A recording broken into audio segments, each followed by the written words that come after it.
Tad cik gadus produs ir? Produs ir 10. Apaļ 10 gadi. Apaļ 10 gadi. Bišķiņi ir, jā.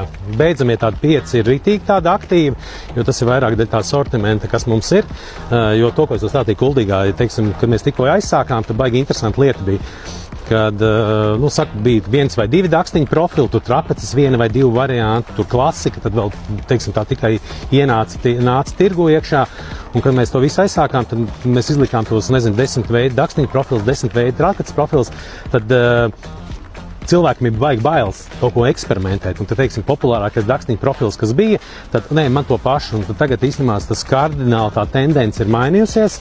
Un tad tagad mazliet savādāk ir.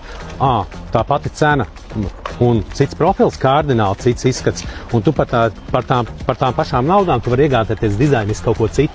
Un tas ir baigi īstenībā kolosāli. Jo agrāk bija tā, tiklīdz kaut kāda nobīde vai jauns produkts, tad uzreiz tas produkts maksāja, teiksim, krietni dārgāk.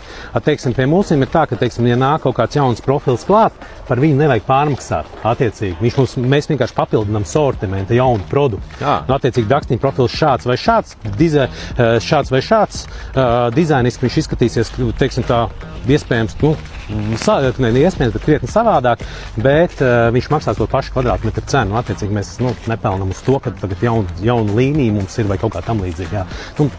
Teiksim, tādu otrādāk mēs domājam, jauns produkts, tā viņam jāmaksā tikpat, cik ir, un lai viņš labāk ietu, tad cenai jābūt ir labai.